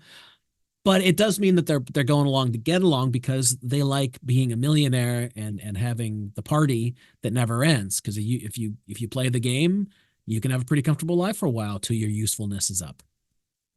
That's the problem. Sometimes with fame, sometimes you got to give that fame back. You don't know like what really happened at the end with some of these people. Some of the people who are super big, like Prince and David Bowie and them. I'm not saying I know what happened, but it's like Dude, I think Bowie, I mean, if you want to go down that rabbit hole, I can, because I'm a big music guy. I think Bowie predicted his own death. I think Possibly. he did. Yeah, I mean, in his song, he's singing about the Black Star. He definitely practiced the Golden Dawn magic, you know? So I don't know what he had to have been really aware. Here's the thing, especially with British musicians. You know about the whole Jimmy Savile thing? No. The guy who was a child molester and he was tied into he was Charles's best friend and all that. This is the guy this broke open, man, maybe like 10 years ago. I missed that one. I'll have to look it up. Okay, well, Jimmy Savile was a BBC presenter and he was involved with all that stuff. And he was a total horrible scumbag. He was molesting kids and he was just like the worst. And when he died, this all came out.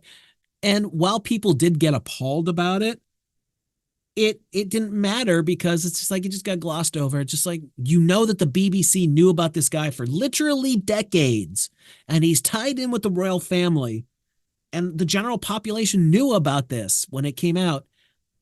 But oh well, we still like King Charles. It's just like the mind fuckery is extreme. Like, you knew what this man was, and if it's him, then others were involved as well because they had to know about it.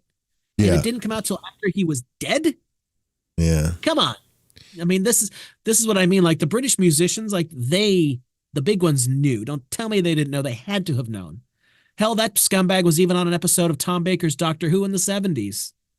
You may be onto something there because, like, I think you are, because here's the thing. They just came out with another movie called American Satan. Have you seen this? No. And it's basically about these kids that go to Hollywood. I don't know if any of you guys have seen it, but they go to Hollywood and they want to be famous and they literally sell their soul to the devil. But the way they portray it in the movie seems a little engineered. Like Satan actually approaches them and they make all these deals, and Satan's got a little shop in Hollywood where there's a whole bunch of BDSM stuff going on and all the elites go in there and they, sell their soul to the devil. They become famous overnight, but they have to ritually sacrifice people to keep it going, And this movie's out. You can rent it right now. And I don't. Well, it sounds like their thinking really goes on and just kind of, what would you say, like blowing it up more? Yeah, that's what I'm saying. It's like, if they keep that narrative going, then selling your soul to the devil really isn't what you're talking about, where you just do anything that the power structures tell you to because you want to become famous, that kind of stuff. I think they keep these really crazy stories going on sometimes just to keep you kind of away from what's really going on behind the scenes, Well, we know for a fact that nasty sex stuff has been going on all over the world. I mean, look what just happened in the past couple of days with, what's his name? Sean Combs. Yeah. And what a myriad of other names are. The whole Epstein thing. Like these are things that seem to have really been happening for a long, long time. I know that stuff in the entertainment industry gets very dark because a friend of mine was not a big actor, but he did. I think he has about 22 credits or so that he's done. He's not involved anymore. But I got him to admit a little bit about stuff because he'd hinted at it. And I know the big joke is always the Jews run Hollywood and all that kind of thing. And to a point they do. Although lately I've been wondering if they've stopped running Hollywood because it seems that Hollywood doesn't want to make money anymore. All they want to do is put out woke propaganda that nobody goes to see. But that's beside the point. So the joke is, of course, the Jews run Hollywood. And that's partially true. A lot of Jewish folks do have a strong control in Hollywood. They have from the beginning, for better or worse. But there's also a gay mafia that's very, very strong in Hollywood. And this isn't the first time I've heard this, but this is the first time I had it kind of from a firsthand person that was there. And he was starting to get invited to those kinds of parties. And when he left because it was coming down to, if you're going to go in that room in the back over there, that's where things are going to start changing for you. Because he had a director that was sweet on him because he was a really good looking dude, especially when he was young. And that's so that trippy, kind of thing, man. yeah, that's the kind of stuff. And he didn't want any part of that. He's just a normal straight dude. And he liked getting into acting, but didn't want anything to do with that. And he left soon after that. And he wouldn't go into details. So I wonder if he saw some more twisted stuff than he wanted to tell me about. Yeah. But generally speaking, what I'm getting at, though, is that these kinds of things happen. They get you into this stuff. And if you play ball, well, then you get to start moving up the ladder, don't you? If you watch that big interview that Cat Williams did a couple months ago. Yeah. Which one, on Rogan? Before that, the one with the other guy, the guy who's a former sports star, I forget his name. That's where he started dropping a lot of the big bombs. And now here we are, like he was saying about Diddy guy, whatever his name is. Well, here we are. Yeah, he was. I think I remember that because he had that saying same all that stuff, and people are like, "Come on." Yeah. And he's another one I've heard about for years because our friend Mark Devlin, he's big on he loves black music, all like rap and hip hop. That's been his jam forever. Yeah, I've had Devlin on the show too. He's really Devlin's smart. a friend of ours. Love the guy. If you don't know who he is, check him out. Mark Devlin from the UK. Really good dude. Does hell of a good work. But anyway, he had mentioned all this stuff ages ago too. Wait a minute, man. I know I'm going to sound like a complete nincompoop here. I don't keep up with this world too much. Is there really like a gay mafia thing? Like for real? Is that what it's called? That's what he called it. I don't know if that's literally what they call it, but he said that That sounds ridiculous. This was a couple years ago he said it. I'm pretty sure the way he said it is that there is a gay mafia because a lot of the higher ups, like the directors and the producers, like they're gay. So when a hot dude comes around. Oh, I see what you're saying. Okay. Gotcha. They're going to take you in the back room. And this kind of goes right along with like the humiliation rituals and the stuff that the Cat Williams was saying that, Diddy wanted to poke your butthole. And it was coming off funny, but he's not wrong as I understand it. Like this is the kind of crap that goes on. If you want to play the game and you want to really get up there, you put on the dress, you humiliate yourself. And he's not wrong. Look at all the big masculine actors. They stuck them in a dress, and then after that, their careers took off in a huge way. This shit is real. This really happens. It wonders if they videotaped it so they could keep it for in case you ever get out of line, I got this on you, I think I can't prove this, obviously, but I think that's exactly what happens with politicians. That's what it sounds like to me. Yeah. Well, didn't they say that Epstein at the one place had cameras all over the place and that there's tapes? That makes perfect sense to me that this is how the elite that's how they control you, man. They get you to do something stupid, videotape it.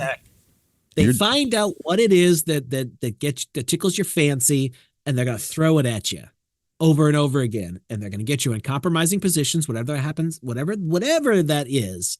And some people are into some twisted shit, some of which is illegal.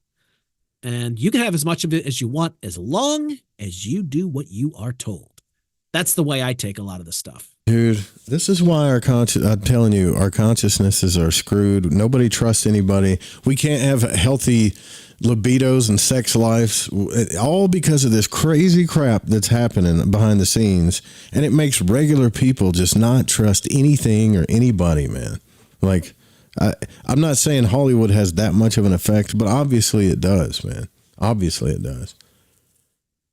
Well, of course it does. And then they're trying to do that to us now. They're trying to get you to be, now they're trying to push pedophilia. They call it minor attracted persons. Like that's a real thing and not a sickness. They're trying to tack that on to the LGBTQ MOUSE plus stuff. Like they're trying to turn society into them. They're trying to make their sickness your sickness. Where's that starting? In California? Of course. You know what I'm saying? Because I know that ain't starting where I'm from. Newsom is okay with it. Scumbag Newsom, gruesome Newsom is okay with this stuff. They're trying to get bills passed where they're going to attach minor attracted persons, in other words, fucking pedophiles, part of the LGBT thing so that they can get all of the same wankers pushing the same stuff. But some of that, a lot of those people, even though some of them get really crazy, even they don't want that attached to them. Like that's taking it too far. Yeah. I don't think any normal person in society would want that attached to them, but it lets you know that what people are getting away with, if they can even talk about it, like it should be a thing,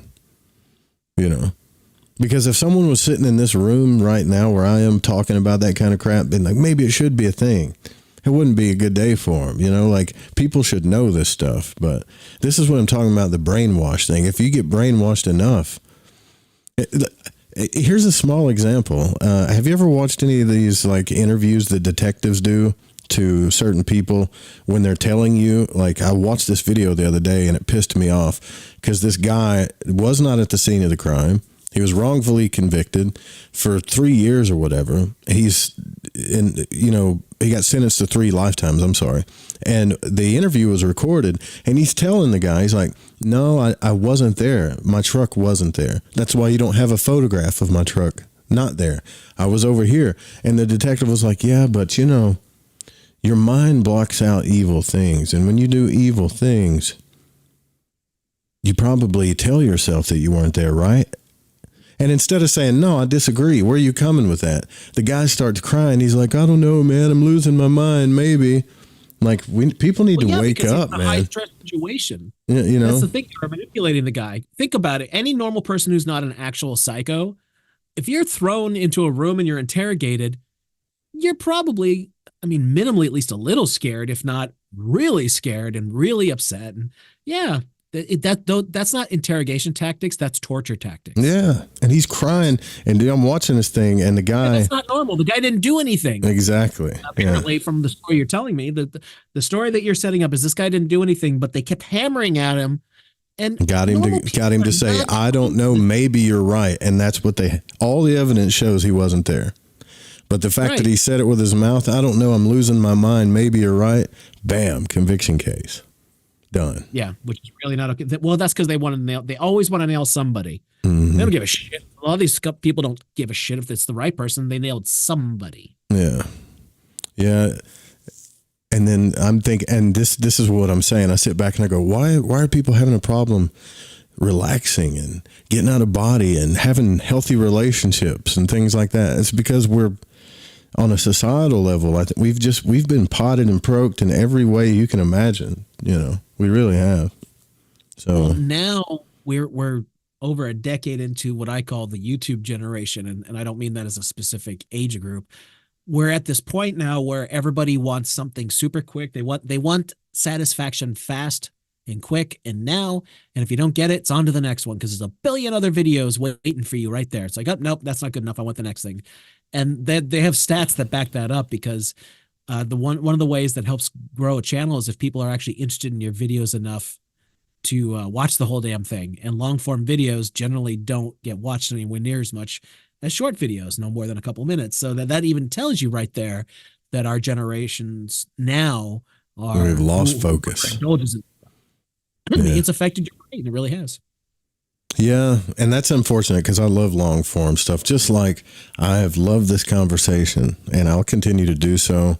And I really, we're out of time, and I appreciate you coming on, Jason. I hope we can do it again sometime. Hopefully, we can get Crow on here. Crow is actually going to come on until he was like, "Wait, what time do you do the show?" Nah, man, I got to sleep.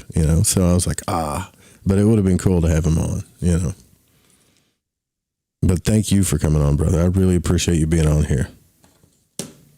Well, it's been my absolute pleasure. I'm here whenever you want me. Just by the way, Jason was so nice the other night. Like, I mixed up the times, and I was like, "Oh, dude, I put tonight." And he was like, he even considered about coming on, and I was like, "No, that was my mess up." And he was nice enough to say, "Look, man, if you really need me, I'll come on there."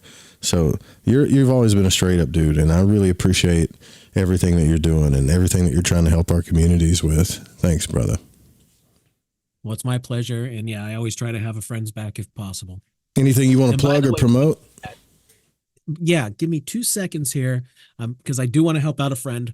Mark Devlin is doing 4 shows in northeastern Pennsylvania, or the northeast of the United States. He's coming over, and for whatever reason, he was having trouble selling tickets. So go to Mark Devlin's stuff if you're interested in that. He's doing a big thing on all his music stuff.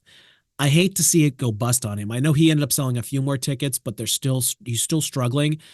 And I know it's costing him thousands of dollars to come from the UK and do all this. So if you're in, I think it's Boston, New York, and there's 2 others. I should have had this pulled up. But anyway. No, you got time. We don't have to rush out of here. If there's something message you want to get out, go ahead. Let me look it up real quick because Mark's a good friend, and I so respect his work so much that I want to see him. I want to see these things that he's put a lot of money and effort into succeed. So just let me grab it real quick, and I'll give it to you, and then we'll be good. But He does talks all the time in the UK, and he's done so much work. He and I have talked about this personally, that he's picked up the work from Dave McGowan, where Dave McGowan died. He apparently had a very fast acting nasty cancer, supposedly because he was a chain smoker, but I mean, that's a little suspicious, but that's beside the point. He took up that work and kept it going. A lot of the work on the Laurel Canyon thing, and he took that and then took it further. But all right, so here's what I've got. He's got April 10th in New Haven, Connecticut, and why is that the only one showing? That's one of them. He's going all across some states to do a tour, huh? He's got 4 of them that he's doing all up in the Northeast. Why am I only seeing one of them though? Maybe that's the last one. Nah, that's not the last one. Yeah. No, because the first one is, I remember talking to him about this. I actually bought one to support him, even though I can't get up there. MarkDevlin.com. That's where you go to get the tickets, right? No, he's got it set up. Let me see if he's got markdevlin.co.uk. Let me see if I can pull up his main website.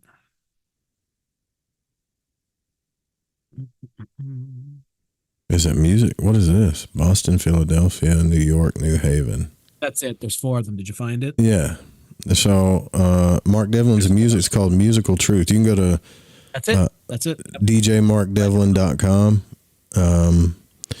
And I think if you go to markdevlin.com as well, no, DJMarkDevlin.com. And then you go to events. I forgot the DJ part. Yep. Yeah. And then just, he's going to Boston, Philly, New York, New Haven, April 2024. Looks like he's going to Philly, April the 6th, Boston, April the 3rd, New York, April the 7th, and New Haven, April the 10th. So he's going to explain a lot of this stuff with the music industry. He's done in-depth deep dives on all this stuff. He's taken McGowan's work and gone further. If I remember correctly, he said it's like a 3-hour-ish lecture plus a Q&A afterwards, and you'll have books there. So if you want to go even further, he should have books to buy as well that I'm sure he'll autograph. So if you like that kind of thing and you're interested in that whole how screwed up is the music business, there you go. That's so cool. And if you go to that page, click on events and find it, he's got QR codes, but if you scroll down, he has all the tickets at Ticket Tailor there. You can get, they're $35 in advance for the most part. So that's cheap, man. That's pretty cool. Yeah. Yeah. If it was anywhere close, I'd be going there, but it's all the way on the other side of the country for me, unfortunately. Right on. Well, hey, thanks again for coming on, Jason. We'll have to do this again sometime, brother. I really appreciate it. Absolutely, my friend. Take care, everybody. I was glad to be here, and hopefully everybody enjoyed the conversation. If you want to hear more Jason, check out Secrets of Saturn on YouTube. Also, Crow 777 Radio. Please, if you can, support the Fringe FM as well. Go to the Fringe FM and show your support by making a donation or grabbing something from our gift shop. It's the end of the month. We could really use it. And I love each and every one of you. Hope you have a great weekend. Good night, guys. Sweet dreams.